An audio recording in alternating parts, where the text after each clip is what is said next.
Hi there, welcome back in. Today I'm speaking with Daniel Oyefusi, who is the Baltimore Ravens and sports news reporter with the Baltimore Sun. Without further ado, let's get into it. Hey everybody, thank you so much for joining me today. Today I'm speaking with Daniel Oyefusi, who is the Baltimore Sun Ravens reporter as well as breaking news sports reporter, correct? How are you today? I'm doing well. Thanks for having me. Yeah, I'm so glad to have you. So let's start by talking a little bit about your career journey and how you landed at the Baltimore Sun. I'm from Maryland. I grew up in Baltimore County. I went to University of Maryland, and I actually didn't intend on, majoring in journalism. I was probably gonna enter like the pre-med science track, but I had always, loved sports and loved journalism. I grew up watching the Ravens and watching basketball and stuff like that, and I would kind of read the Baltimore Sun when I was in middle school, and I would kind of emulate the type of stuff they did, writing the type of stories they did. In high school, I had my own sports blog, and I was just kind of like doing picks and just kind of just getting my feet wet, essentially.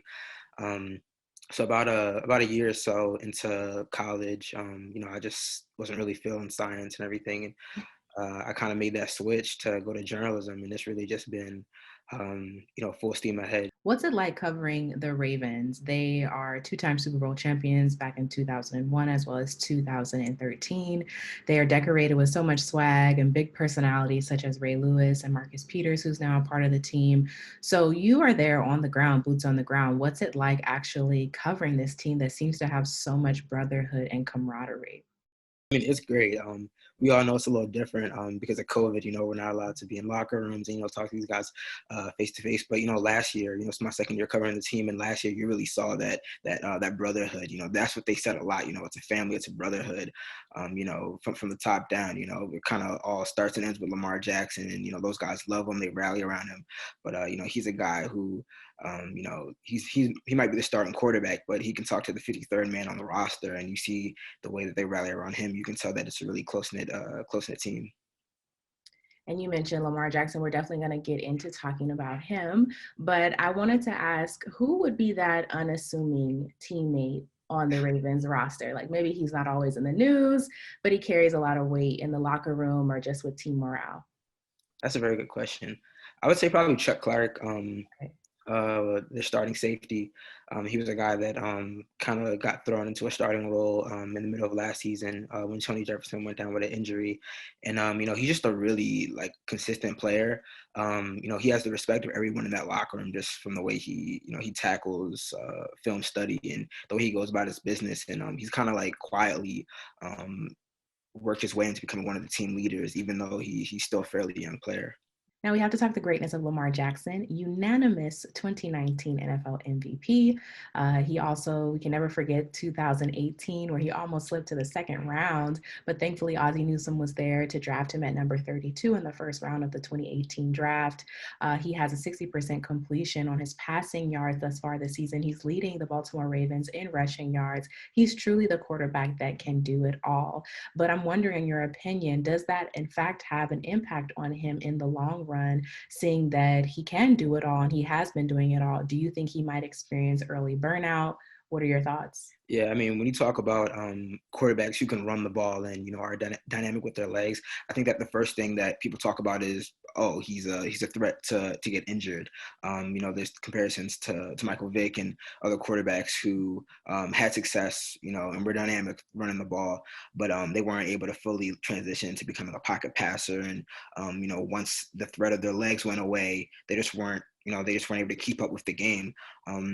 The thing with Lamar is I think that which is kind of underrated about him. Like he usually does a really good well of protecting himself. This year I have noticed he's kind of running in between the tackles and inside and taking more hits, but he's still like, if you look at him, it's very off. It's not very often that he takes like a flush hit and defenders really get him good. And I think that talking with Coach John Harbaugh and offensive coordinator Greg Roman, they're not gonna limit him. They're gonna let him be who he is while also trying to expand him as a pocket passer. I don't think it limits him. It's obviously a great asset to have. And over the course of his career, I mean, obviously, he's not going to be running the way he's running 10 years from now, he's not going to be running the way he was running in his MVP season or this season. So it's really all about that development and that progression. And just as maybe the physical gifts go away, with his legs, continuing to work with him, with his arm, with his mind, and sharpening that. You mentioned the Titans are coming up, the Steelers are coming up.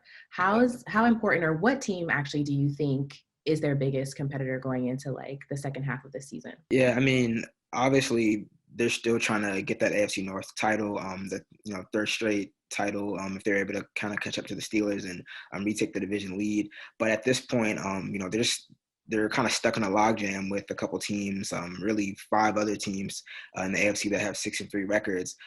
Right now, a wild card berth seems more likely than another division title. Kind of wrapping up here before I ask you to plug all your socials, because we Yeah. definitely got to do that. What do you think the record is going to be for the Ravens shaping up? I definitely think they're going to make it into the postseason without question. But what do you think their record? Any predictions? Yeah, I mean, I entered the season and there was some talk about them going undefeated, 15-1. I was like, I don't know about that. The other guys on the other side, they get paid too. I actually picked the Ravens to go 12-4. I mean, they're kind of right on track for that right now. But honestly, I think kind of given where they are with injuries, we don't know if some guys are going to play this week and over the next couple of weeks. I think this is a really tough stretch with Titans and Steelers. I mean, right now, I'd probably pick against the Ravens in those games, but they have a really easy kind of final month of the season where they're playing the Browns, they're playing the Bengals again, they're playing the Giants, they're playing the Jaguars. I mean, those are all very winnable games. I'd still probably say 12-4, maybe lean to 11-5, but I think that if they're able to win 11 games, I think that would be more than enough to get one of those 3 playoff spots or the 3 wild card spots. Nice. And so, for people who want to connect with you, they want to read your work, where can they do that? Yeah, well, obviously you can read my work at in the Baltimore Sun, baltimoresun.com. You can find me, on all socials at Daniel Oyefusi, my first and last name. That's Oyefusi. Awesome. Well, Daniel, that will conclude our formal interview. Thank you so much for taking the time to speak with me. Thank you.